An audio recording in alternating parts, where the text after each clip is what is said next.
반갑습니다. 한 주간 평안하셨습니까, 다들? 오늘 날씨가 눈이 좀 왔으면 하는 개인적인 소망이 있는데 소망이 잘 이루어지지 않고 갈수록 날이 따뜻해지는 것 같아가지고 마음에 좀 조급함이 있습니다. 눈을 기다리는 마음이 있는데 여러분은 어떠세요? 눈을 기다리십니까? 이제 막 운전을 시작한 자매는 그 눈이 오면 안 된다 이런 각자의 바람이 따로 있는 것 같습니다. 오늘은 축제의 기쁨이 다시 일어나라고 하는 제목으로 하나님의 말씀을 함께 나누고자 합니다. 지난 19일 머니투데이라고 하는 그 신문의 한 기사가 눈에 들어왔습니다. 제목이 거리에 사라진 크리스마스 캐럴 올해는 돌아올까라고 하는 제목이었습니다. 기사를 접하기 전까지 제 안에 가지고 있었던 사라진 성탄의 풍경이라고 하는 저 혼자만의 의문에 마치 어떤 동료를 만난 것과 같은 기쁨과 또 동질감을 느꼈습니다.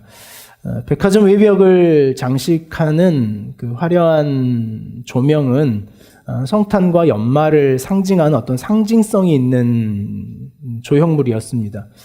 그러나 여러분들 유념하여 보셨는지 모르겠지만 올해는 백화점이나 대형 할인마트 등의 외벽을 장식하는 대형 조명들은 찾아보기 어렵습니다. 아마 입구나 조그만한 로비에 성탄 트리 장식을 하는 일종의 어떤 의무감에서 장식해 놓은 것 외에는 다른 그 외적인 조형물을 찾아보기가 힘듭니다. 제가 사는 양림동에 오시면 한 몇 그루나 될까요? 한 50여 그루 될까요? 성탄 트리를 마음껏 보실 수 있습니다. 그래서 혹시 그런 정서가 필요하신 분에게는 저희 동네로 한번 오시기를 초대합니다. 캐럴이 사라진 이유가 음원의 저작권 문제로 인해서 사라졌답니다. 2012년도부터 분쟁이 있어서 15년도에 본격적으로 그 음원에 대한 저작권 시비가 있다 보니까 상점들마다 그 캐럴을 트는 것들을 꺼려하고 그래서 거리마다 그 캐럴을 들을 수 없는 상황에 최근에 한 통신사가 그 캐럴 음원을 150곡인가를 무료로 스트리밍할 수 있는 그 어플을 또 허락을 해줘서 캐럴을 다시 듣게 되었다라고 하는 것이 제가 읽었던 신문의 어떤 주요 골자였습니다. 그런데 제 마음에 이런 생각이 들었습니다. 우리가 지금 살고 있는 드러난 상황을 보자면 그들이 어떤 저작권 분쟁의 문제가 사라지더라도 거리에서 캐럴을 들을 수 있을까라고 하는 남은 의문은 그 기사 끝자락에 풀리지 않는 제 개인의 의문이었습니다. 오늘이 24절기 중에 동지인 날입니다. 아십니까? 오늘? 네, 동지. 이 절기를 지키는 우리의 마음도 많이 좀 사라져 있죠. 입춘, 경칩, 하지, 동지. 그래서 어떤 24절기를 지키며 살았던 사회적 상황에서 벗어나 있기 때문인지 우리는 이 절기에 대한 감각이 많이 사라져 있는 것이 사실입니다. 또 한 가지 사라진 게 있다면 그건 우리 사회가 가지고 있었던 풍류였습니다. 풍류라고 하는 것은 어떤 회가변 같은 것, 생일 같은 것, 장례, 결혼과 같은 우리 시대의 이 어떤 사회적 가치가 형성되는 문화, 그걸 풍류라고 하는데, 그래서 절기와 풍류가 사라져버린 오늘 우리 시대는 아마 그런 맥락에서 동일한 현상으로 크리스마스 캐럴이 사라지고 있는 것과 같은 맥락을 갖고 있지 않나라는 생각을 하게 됩니다. 좀 어려운 사람 한 사람 소개하겠습니다. 문화인류학자라는 분인데요. 빅터 터너라고 하는 사람입니다. 여러분 잘 아시죠? 네. 오래전에 살았던 분이어서 직접 뵐 수는 없지만 유명한 분입니다. 이 터너라고 하는 사회학자는 그 사회가 형성된 문화, 특별히 축제에 관련된 여러 이론을 만들어낸 학자입니다. 그는 사회를 이렇게 정의합니다. 사회는 하나의 사실이기보다는 하나의 과정이다. 어떤 사실, 어떤 실제 드러나는 현상이기 전에 그것은 어떤 과정, 그러니까 그는 사회학적으로 사회를 문화적으로 어떤 과정, 역사의식, 흘러가는 어떤 생명체 형태로 사회를 만들어가고 또 사회라고 하는 것에 대한 정의를 내렸습니다. 사회를 역사적인 관점에서 그래서 그 과정, 하나하나의 과정을 그 사회 공동체가 얼마나 어떻게 흘러가고 있는지에 대해서 공동적으로 느끼는 작업, 그 작업을 그는 이 절기나 풍류와 같은 의례적인 활동이다라고 말했어요. 그래서 그 축제라고 하는 것은 그 사회가 어떤 지향점을 가지고 있고 어떤 공동체성을 가지고 있는지가 드러나는 현장이다라는 개념에서 이 축제 이론을 형성했던 인물입니다. 따라서 어떤 의례, 어떤 축제의 개념, 어떤 절기와 풍류가 사라지고 있다는 것은 그 사회가 또 다른 사회로 변혁되어 가고 있다는 것, 바뀌어가고 있다는 것을 이야기하는 것이고, 또 하나는 새로운 의례, 새로운 축제와 같은 것이 만들어지고 있다는 것은 새로운 공동체가 형성되고 있다는 것을 말한다라고 그는 사회적으로 읽어냈습니다. 올 한 해 한국 사회가 겪었던 축제는 모두 1,300개 정도의 지역 축제가 있었답니다. 굉장히 많은 양이죠. 저희가 보기에는 야, 우리 이렇게 많았나 싶겠지만 우리 옆에 있는 일본은 한 해 2만 개 정도의 축제가 있답니다. 우리보다 더 많고 또 사회적으로 다양한 어떤 문화와 인종이 함께 살아가는 프랑스 같은 사회는 한 해 10만 개 정도의 축제가 펼쳐진다고 합니다. 1,300개 대 10만 개, 어마어마한 차이를 갖죠. 아마도 그것은 그 사회가 가지고 있는 다양성, 그 사회가 가지고 지향하는 새로운 공동체를 형성하려고 하는 힘과 저항에 따라서 또 다른 축제가 만들어지고 또 이전의 축제가 사라지는 현상들을 우리는 보게 되더라는 거죠. 이 터너라는 사회학자는 이 집단의 의례가 진행되는 어떤 축제 같은 자리, 어떤 집단의 의례가 새로운 변혁의 과정으로 나아가는 현상을 뭐라고 말했냐면, 좀 불편할 수 있겠지만 리미노이드라고 하는 라틴어로 표현했습니다. 리미노이드. 리미노이드라고 하는 원래의 원어는 어떤 경계, 상담이나 이런 사회학조에서 역치라는 단어를 사용하더라고요. 쉽지 않은 단어입니다. 리미노이드만큼이나 역치는 어려운 말이죠. 어떤 그런 이 리미노이드의 과정을 경험하더라는 것. 그것은 어떤 경험이기도 하고 현상이기도 합니다. 축제를 통해서 어떤 리미노이드라고 하는 것이 형성되면 그곳 안에서 머무는 사람들, 또 그것이 이루어지는 현장, 상태, 공간을 그는 뭐라고 말했냐면 코뮤니타스라고 하는 라틴어로 표현했습니다. 이거 발음하려고 제가 아침 내 이렇게 코뮤니타스, 공공성, 공동성이라고 하는 단어로 표현을 했습니다. 어떤 사회가 가지고 있는 이 경계성, 그 경계를 지향하고 그 경계와 맞닿는 현상이 하나의 울타리가 형성되는데 그 울타리 안에서 자신의 삶을 내려놓고 타인과 만나고 자신의 현재의 자리를 경험하는 것, 그것이 공동체성, 그것으로 인하여 사회는 공동체라고 하는 집단을 형성하게 된다라고 하는 것이 그 문화사회학자가 말했던 개념의 이론입니다. 집단의 의례가 진행되는 곳을 축제로 봤습니다. 어떤 결혼식과 같은 것들, 환영의 축하, 성례식, 그들이 가졌던 문화적인 행사, 죽음과 같은 장례까지도 그들은 하나의 의례로 인정했습니다. 그 의례와 같은 축제의 자리에서 경험할 수 있는 것이 무엇이냐면 자유와 평등, 동질성, 동료애 같은 것들을 경험하게 된다라고 말합니다. 실제로 어떤 축제의 자리에서는 일어나는 현상들을 구체적으로 말하면 그렇습니다. 자신이 그동안 입지 못했던 어떤 독특한 옷을 입는 것이 축제의 하나의 형태입니다. 한 번도 입어보지 못했던 과감한 옷을 입어보기도 하고 또 반대로 자신이 늘 입고 있었던 무거운 옷을 벗어버리기도 하고 한 번도 대상하지 않았던 새로운 대상과 자신이 그 현장에 있다는 것으로 동질감을 느끼고 새로운 동료애를 형성하는 것. 그것이 축제, 리미노이드가 형성해가는 과정에서 경험하는 인간의 이 공동체성, 새로운 사회를 형성해가는 과정이라고 그는 말했습니다. 오늘 우리 사회는 더 많은 대중을 그리고 더 많은 사람을 리미노이드라고 하는 어떤 경계로 묶어내야 된다는 과제를 가지고 있는 것이 오늘날의 사회입니다. 특별히 대중성이라고 하는 이 산업의 흐름을 가지고 있는 이 사회 자본주의는 더 많은 대중, 얼마나 많은 대중을 자신들의 경계 안에 묶어놓는지, 그것이 실제적인 자본이고 돈이고 힘입니다.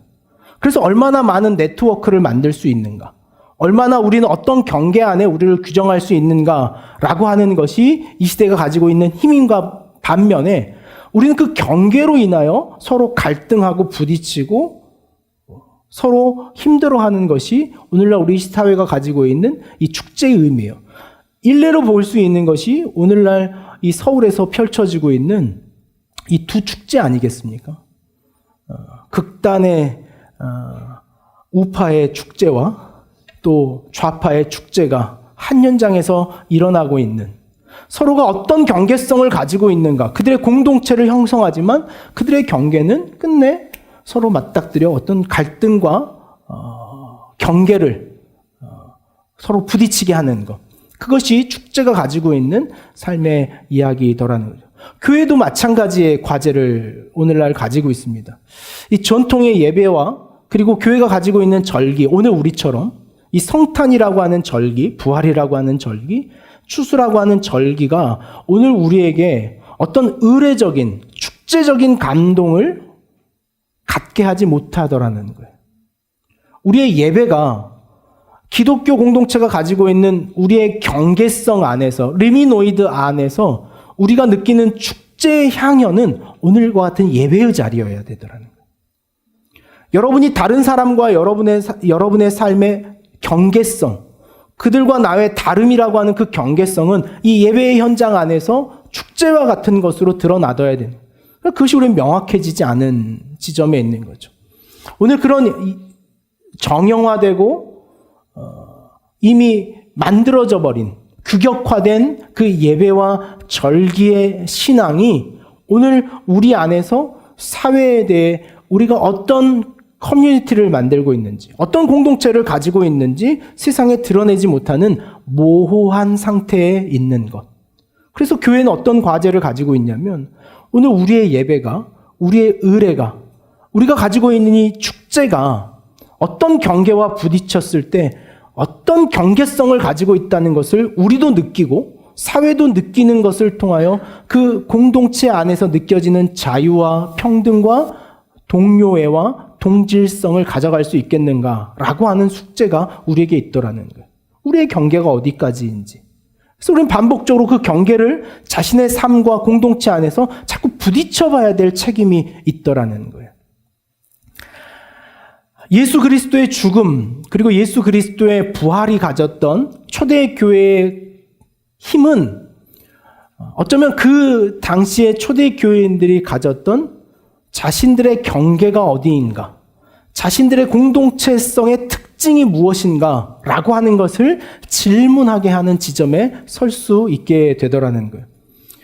그들만의 그 리미노이드가 대체 뭔가, 우리의 경계는 뭔가, 저 유대이즘, 유대를 믿는 신앙인과 율법을 따르는 저 종교인들과 오늘 예수 그리스도를 따르는 우리 사이의 경계가 무엇인가 라고 하는 것을 그들의 예식과 그들의 축제적 예배 안에서 형성됐던 가장 대표적인 이해가 무엇이냐면 성만찬의 예식이었습니다.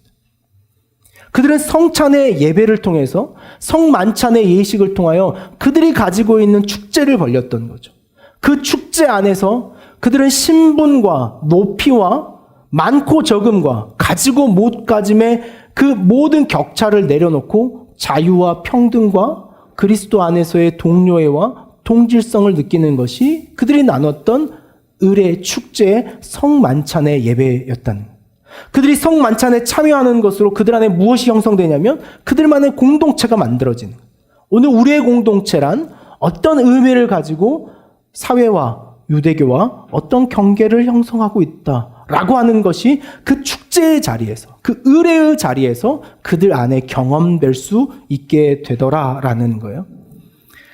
당시 성전은 예수님이 성전 정화하며 우리가 누가복음과 마가복음과 마태복음에서 늘 이야기했던 것처럼 당시의 유대교라고 하는 율법이 있었던 성전이라고 하는 것은 자유와 평등, 어떤 동료애와 동질성을 느낄 수 없던 성전이었습니다. 그들 안에는 정형화된 의례만이 존재했었고 형식적이고 규범적인 종교 예식만 남아 있었던 것이 당시의 성전 예루살렘이었습니다. 그 예루살렘은 유대교의 어떤 종교성이 그들을 어떤 자신들이 입고 있었던 옷을 벗길 수도 없는 것이었고 새로운 옷을 입힐 수도 없었으며 새로운 관계와 만나게도 할 수 없는 그런 정형화된 유대의 종교 원칙이었습니다. 요한은 오늘 우리가 읽었던 요한복음의 요한의 서술은 그런 맥락에서 시작합니다. 요한은 예수 그리스도의 탄생과 예수 그리스도의 탄생이 가지고 있는 의미들을 모두 삭제합니다. 이유는 무엇이냐면 요한복음이 다른 복음서들보다 후대에 기록됐다는 것에 대한 증거가 이 안에 있기도 합니다. 굳이 예수님의 탄생을 그는 말할 필요가 없었습니다. 요한이 그의 복음을 통하여, 그의 복음서를 통하여 답하고자 했던 중요한 이유가 뭐냐면 자신들의 공동체성에 대한 메시지였습니다. 우린 누군가? 우린 어떤 정체성을 가지고 있는 사람들인가? 그래서 요한의 메시지 안에서 가장 반복적으로 등장하는 메시지의 흐름은 예수 그리스도는 하나님의 아들이며 우리는 그 아들을 믿는 사람들의 모임이라고 하는 그들의 공동체성, 그들의 의례와 그들의 축제가 가지고 있는 의미를 확인하는 것으로 요한은 자신의 복음서를 1장에서 21장까지 서술합니다. 요한복음은 독특하게도 자신이 이 글을 왜 썼는지를 20장 마지막에서야 비로소 밝힙니다. 우리 요한복음 20장 30절과 31절의 말씀을 한번 읽겠습니다. 20장 30절과 30 같이 읽습니다. 예수께서 제자들 앞에서 이 책에 기록되지 아니한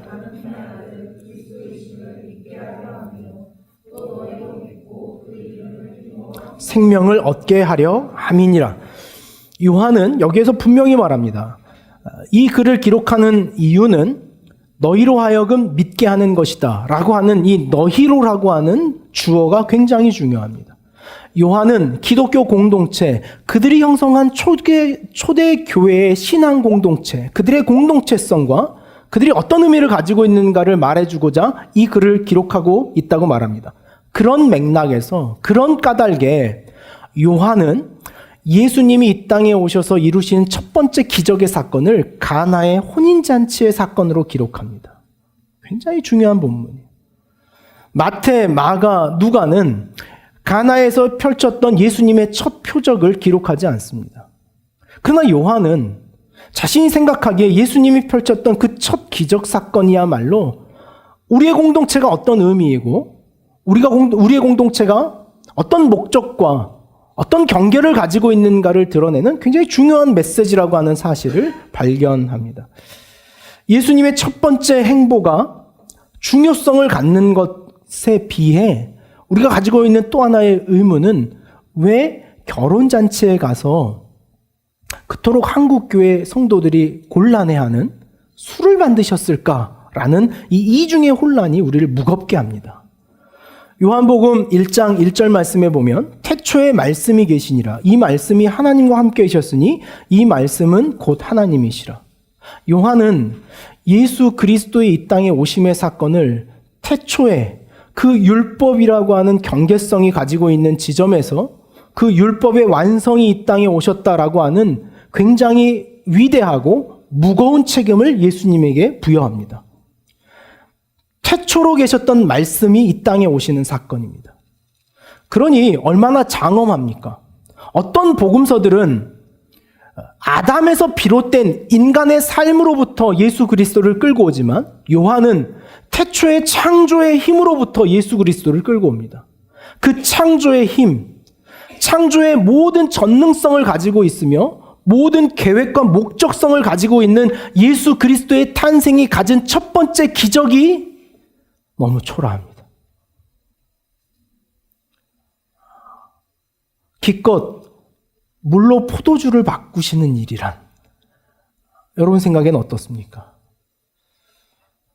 태초에 계셨던 그 전능성이 이루는 첫 번째 기적치고는 이펙트가 떨어지죠. 좀 더 중요한, 또 멋있는 일로 등장하셨더라면 좋았을 텐데 라고 하는 의문을 갖습니다. 일전에 한번 이에 관련된 설교를 여러분과 나눈 기억이 있는데 여러분 기억나십니까? 저도 준비하다가 번뜩 다시 기억이 났습니다. 예수는 그들이 예수를 따르는 새로운 공동체의 삶이 무엇인가를 설명하는 일에 굉장히 예를 많이 썼습니다. 또 한 가지 예가 우리가 읽었던 로마서 5장 1절에서 11절까지의 말씀입니다. 로마서 5장 말씀을 한번 같이 보겠습니다.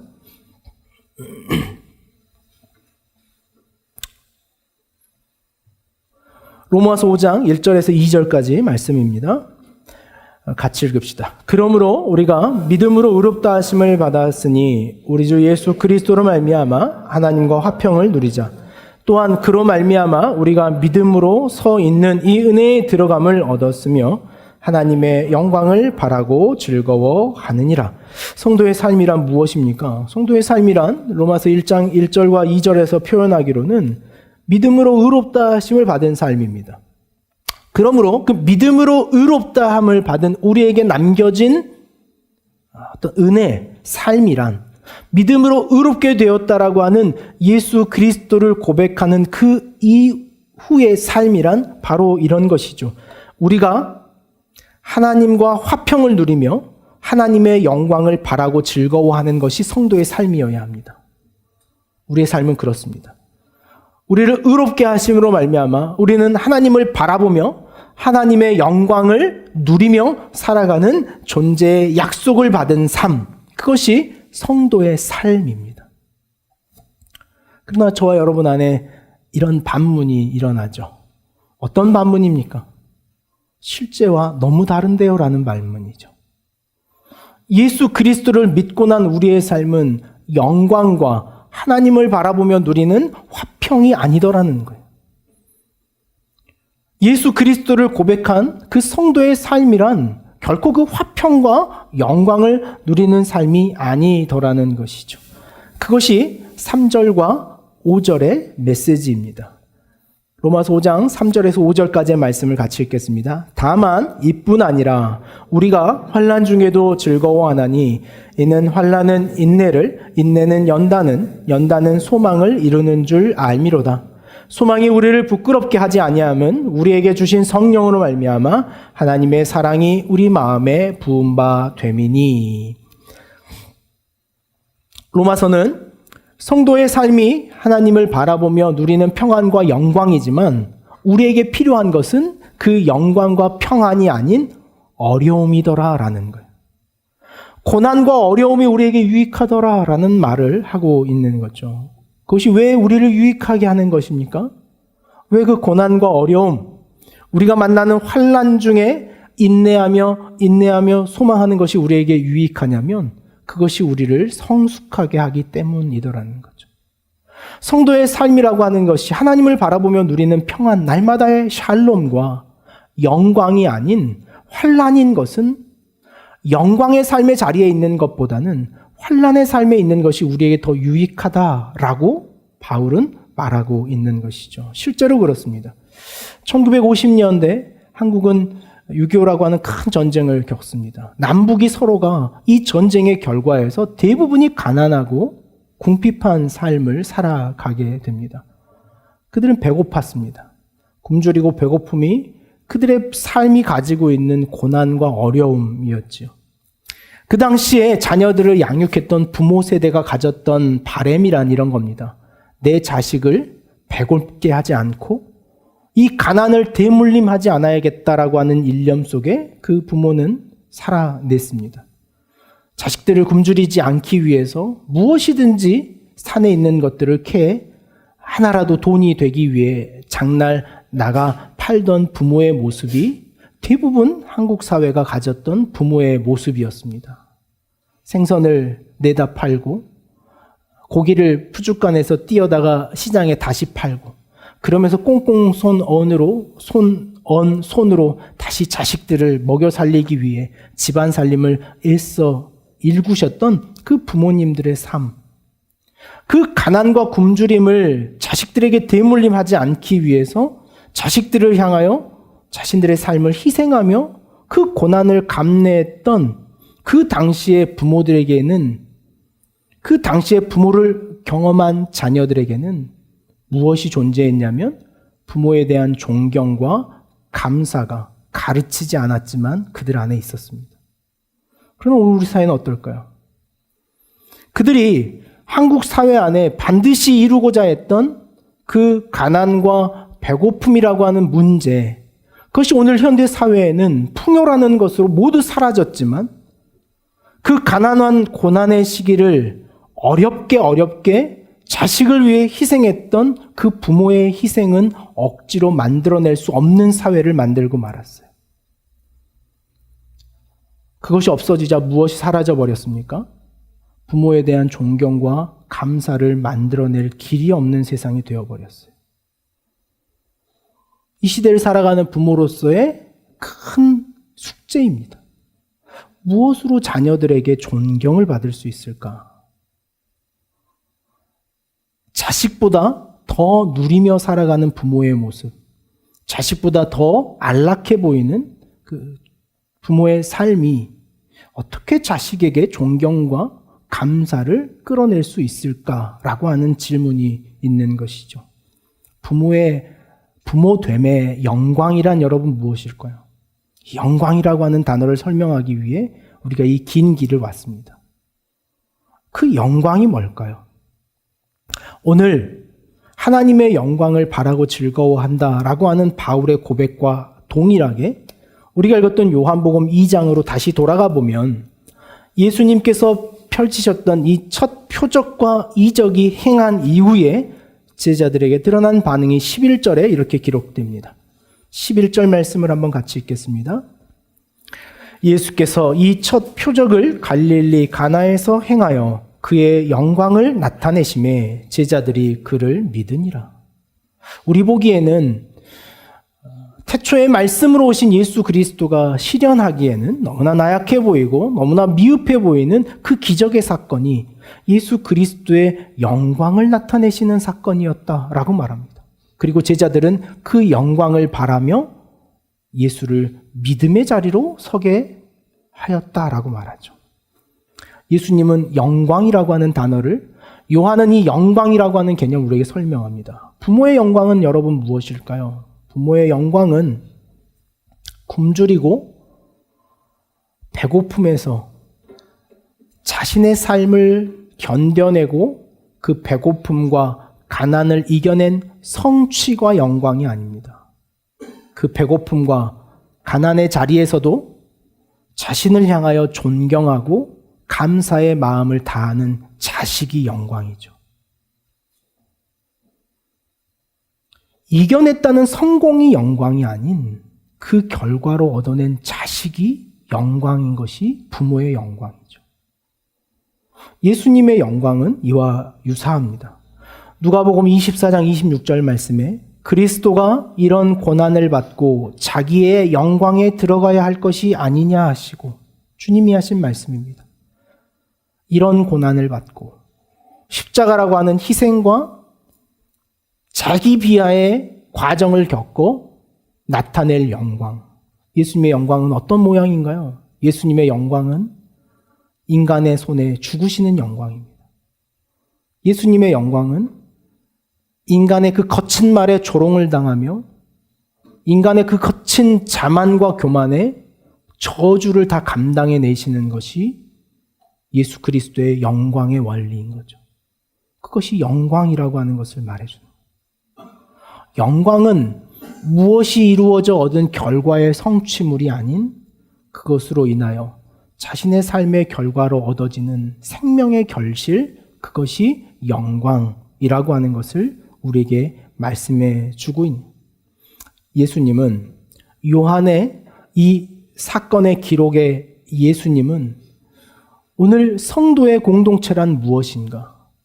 신앙의 공동체란 무엇을 영광으로 살아가는 공동체인가? 라고 하는 것을 말씀하시는 것으로 요한은 이 첫 번째 기록을 우리에게 전달하고 있는 것입니다.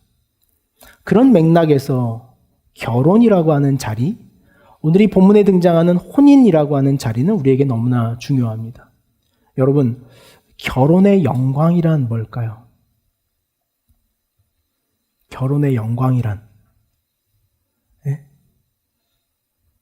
남들 못하는 건 난 해봤다. 이게 결혼의 영광일까요? 결혼의 영광은 뭡니까? 우리 결혼하신 분들, 결혼의 영광이라. 우리 태호 형제, 결혼의 영광이라. 뭐예요? 말 잘해야 될 텐데, 큰일 났네. 너무 어려운, 한 영혼을 실족치 않게 하기 위해서. 아마 이런 마음일 겁니다. 결혼의 영광이란 고난이죠, 고난. 결혼의 영광이란 결혼식 이후로부터 시작되는 고난입니다. 결혼하신 분들은 그렇게 크게 안 웃어요. 안 하신 분들만 웃는 걸 볼 수 있어요. 우리는 이렇게 말합니다. 검은 머리가 팥뿌리가 될 때까지. 여러분, 그게 고난이에요. 검은 머리가 팥뿌리가 될 때까지 서로가 서로를 지켜내는 힘. 그건 어려운 겁니다, 여러분. 내가 타인을 지켜내는 힘. 부부라고 하는 자리를 이겨내는 힘. 그래서 누구를 얻는 것이 영광이에요?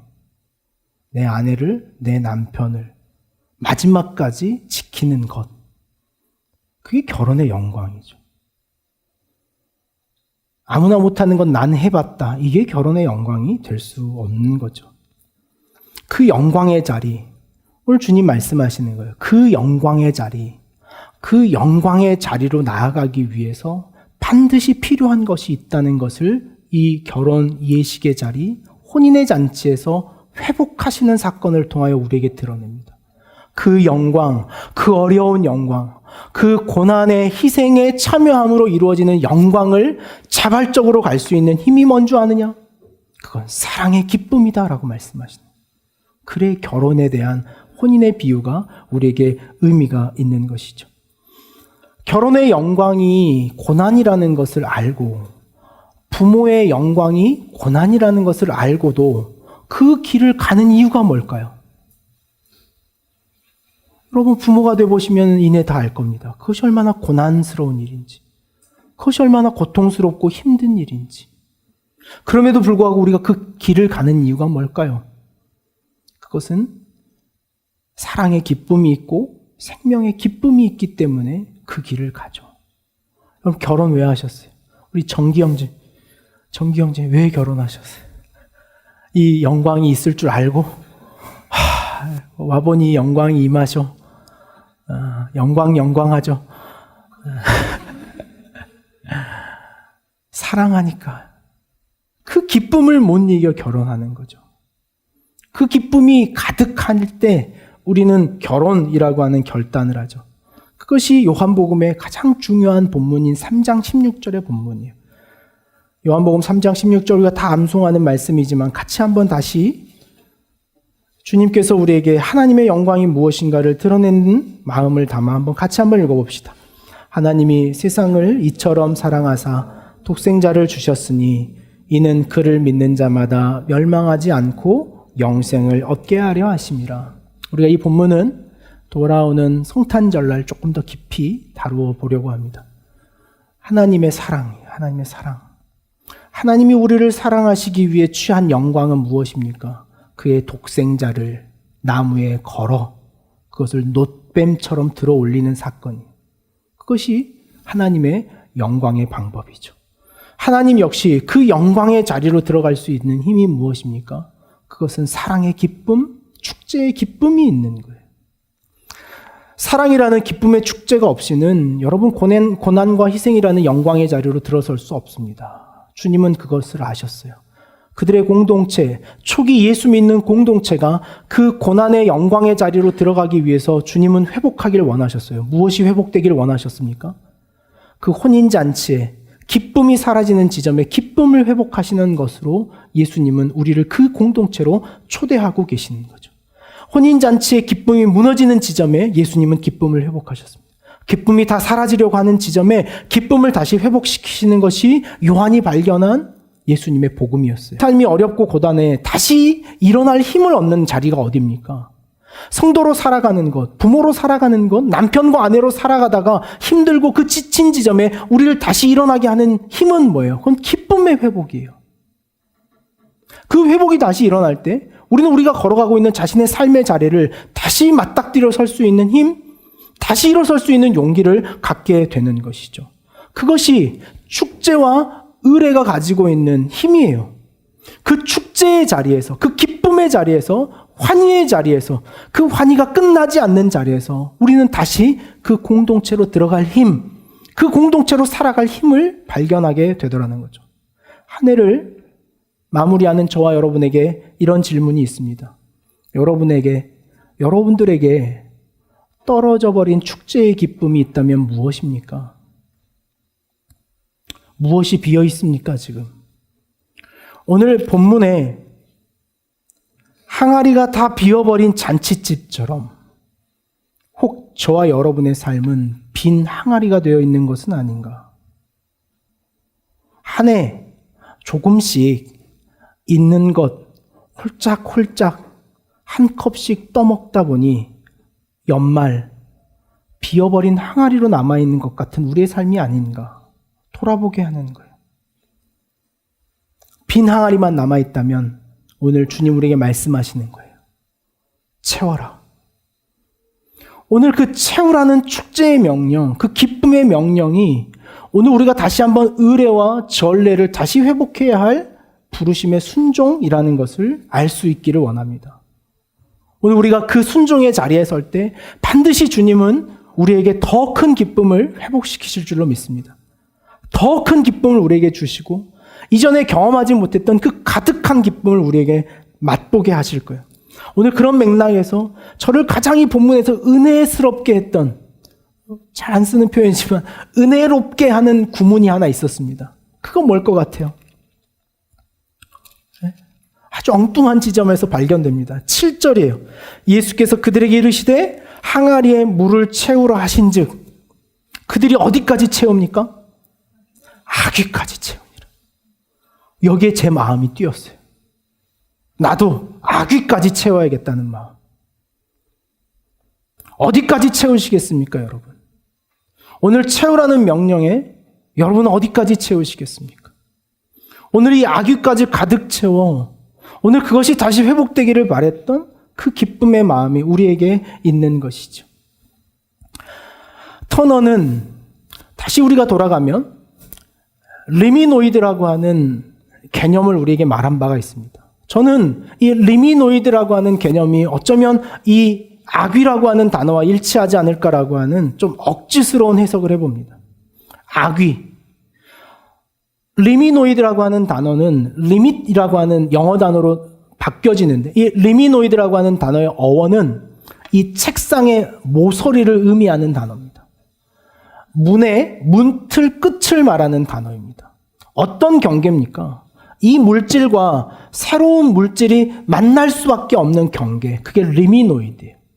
이 리미노이드라고 하는 그 경계로 그 끝자락까지 우리의 삶을 끌어내 그 경계의 맛이 무엇인가를 누리는 것, 그게 축제더라는 거예요. 이 터너는 사회 종교성이라고 하는 또 다른 연구에서 이 리미노이드라고 하는 것을 이렇게 말합니다. 리미노이드는 기독교가 가지고 있는 유일한 특징이다라고 말했어요. 실제 그의 말을 이대로 인용해 보겠습니다. 기독교는 이 경계성, 리미노이드를 가지고 있다.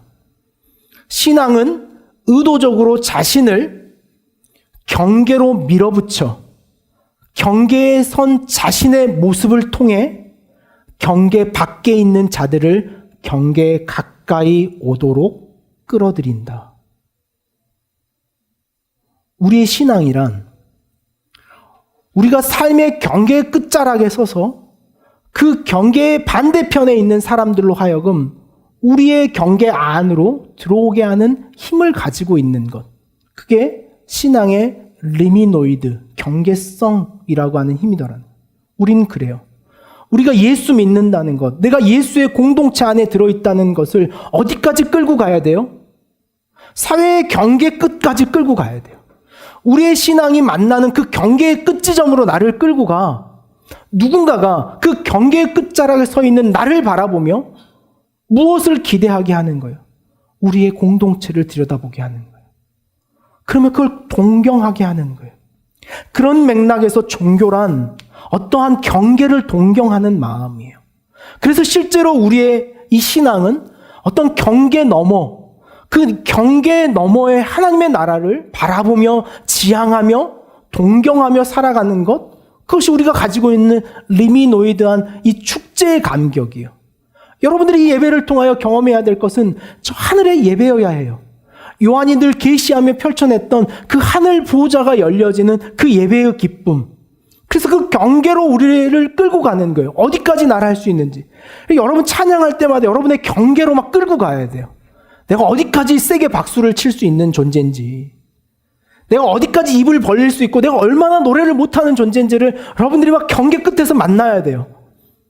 그래서 옆에 있는 공동체에 있는 일원이 저 정도면 나도 크게 불러도 되겠다 라고 하는 막 도전이 일어나게끔, 저것도 이렇게 크게 부르는데 나는 완전히 여기서 솔로다, 이런 마음으로.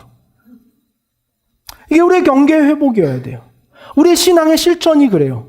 내가 살아가고 있는 신앙의 힘을 여러분들이 순모임에서 나눌 때 그 나눔은 늘 이 경계의 끝지점에 있는 이야기여야 해요.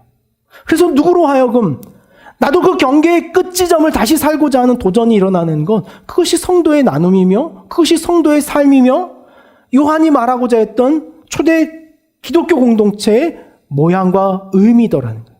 그 영광을 살아가는 것. 어디까지 너 고난당해봤니? 너 어디까지 신앙으로 어려운 자리까지 나가봤니? 난 거기까지 가봤는데.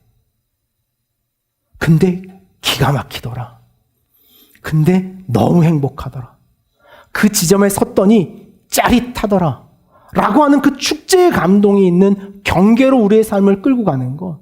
그것이 회복되어야 할 우리의 신앙의 모양, 모습이더라는 거죠. 여러분, 종교란 어떤 경계를 만나는 겁니다. 예수 그리스도가 이 땅에 오실 때 누가복음은 누가는 2장 14절에서 이렇게 말합니다. 하늘에는 영광이요 땅에는 기뻐하는 자들에게 평화다. 하늘과 땅이라고 하는 경계가 누구로 인하여 만나는 사건이에요. 예수 그리스도로 인하여 만나는 사건이에요. 그들에게 있어서 하늘은 늘 두려움의 대상이었습니다. 하늘은 무서운 것이었어요. 어떤 신적인 영역으로 그들이 넘볼 수 없는 것이었습니다. 그 두려움의 존재가, 그 두려움의 경계가 땅이라고 하는 그들이 받고 있는 실존의 편안함과 그 경계선상에서 만나는 것, 미묘한 묘한 경계성을 가지고 살아가는 것, 그것이 성도의 삶이라고 말을 하고 있는 거죠. 오늘 본문엔 이렇게 그 현상이 드러납니다. 모두가 최상의 포도주를 맛보고 그 포도주가 어디서 났는가에 초점이 가 있을 때 이 천상의 포도주를 맛보고 나서 대체 이거 어디서 사왔니? 어디 마트에서 이걸 팔던? 이건 어디서 구매하면 되는 거니? 라고 막 그 두려움의 경계성을 향하고 있을 때 주님 오셔서 하시는 한 사건이 뭐예요? 그들의 입을 벌려 그 최상의 포도주 한 잔을 먹이시는 사건이. 어디서 났는가? 이거 어떻게 만드는 걸까 고민할 때 주님은 우리에게 그것을 먹이시는 분이에요. 그것이 복음이에요, 여러분. 두려움과 평안의 경계. 우리가 하나님을 향하여 갖는 마음 아닙니까? 하나님을 향하여 경외한다는 것은 하나님을 두려워하는 마음이에요. 그러나 우리가 하나님을 향하여 갖는 마음은 또 무엇입니까? 자유함이에요. 평안이에요. 그 두려움과 평안이 가지고 있는 경계, 그 경계성을 살아가는 것, 그게 여러분 축제예요. 고난이 아니라 기쁨이에요. 신앙의 그 지점을 살고 있다면 여러분 잘 살고 있는 거예요. 만약에 그 경계가 없다면, 두렵지도 않고 즐겁지도 않다면 그게 문제인 거예요. 그러니 성탄에 캐럴이 없죠. 주님 다시 오신다는 약속이 힘이 없죠. 우리가 회복해야 할 것은 캐럴이 아니라 오늘 이 마음이어야 돼요. 그 경계가 다시 회복돼야 돼요. 하나님을 두려워하는 마음. 이 예배를 통하여 주의 말씀을 분명히 붙잡고 온전히 예배해야겠다는 그 두려움의 경계가 다시 일어나야 돼요. 그 경계가 무너진다면 우리는 우리의 축제를 우리가 스스로 망치고 있는 거예요. 어떤 기쁨도 맛볼 수 없어요. 어떤 영광도 누릴 수 없는 거예요.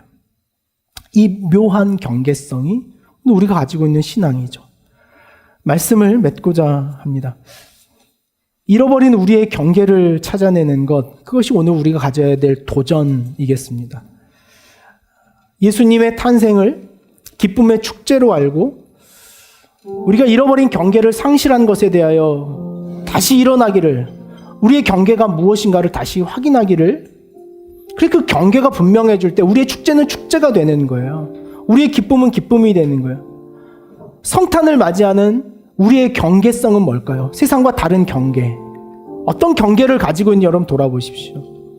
성탄을 맞이한 여러분의 마음에 그냥 세상이 다 조용하니 나도 조용해야겠다. 백화점도 화려하지 않으니 나도 올해는 조용히 넘어가야겠다. 그건 여러분 우리의 경계성이 사라져버리는 거예요. 내일 모레 성탄의 날이 될 텐데 오늘 여러분들에게 한 가지 도전을 준다면 그럼 감사할 사람들에게 성탄의 메시지를 전하는 편지를 좀 써보십시오. 고마운 분에게, 꼭 사랑하는 마음을 전하고 싶었던 분들에게 좋은 선물을 하나 좀 준비해 보십시오. 누군가에게 다가가야 되고 누군가를 좀 사랑하고 싶은 사람이 있다면 올해 25일 날 프로포즈도 좀 해보십시오. 그래서 내년엔 결혼들 좀 합시다. 우리 영광의 고난으로 초대합니다. 째려보고. 네. 오늘 우리의 신앙은 악에까지 우리의 울동을 채우라는 명령 앞에 있는 거예요. 여러분, 우리의 신앙은요, 안전한 울타리를 쳐서 그 정형화된 공간 속에서 안전하다 하고 있는 게 우리의 신앙이 아니에요. 우리의 신앙은 그 울타리의 경계로 가서 고민하고 부딪히고 싸워보고 도전하는 것, 그것이 우리의 신앙이에요. 안전한 울타리를 만들어 놓고 그 안에서 아무도, 사탄도 외부도 나를 공격하지 못하겠지? 난 이제 안전하지? 여러분, 이거 신앙 아니에요. 그건 잘못하고 있는 거예요. 신앙하는 사람들의 영광은 그 경계의 끝자락에 있어요. 오늘 저희가 선정했던 복음맨 7명을 다시 모읍니다. 그래서 경계의 끝으로 얼마나 갔는지 확인하려고 그래요. 제가 선포했어요, 지난주에. 만약에 이 돈을 다른 데 썼거나 진행이 없는 사람은 민형사상의 모든 책임을 지우겠다. 경계 끝에 서는 거죠. 연말, 여러분 경계 끝으로 가십시오. 경계 끝. 여러분 주변에 가난한 사람들의 경계 끝. 돌봐야 될 사람 끝으로 서는 거. 그거 우리의 경계성이에요. 그게 우리의 기쁨이라니까요. 교회가 자꾸 뭐 그런 일을 한다는 거요. 여러분 그거 안 하면 뭐 하게요. 그 경계를 자꾸 부딪히는 것. 그게 우리의 공동체성, 우리의 기쁨이라니까요. 저희가 그 경계가 없어가지고 연말에 너무 막 힘들었어요. 사실 24일 날마다 늘 저희가 기부 활동을 하는데 기다려도 봤습니다. 누가 좀 하겠지. 하고 싶은 마음을 좀 전하겠지.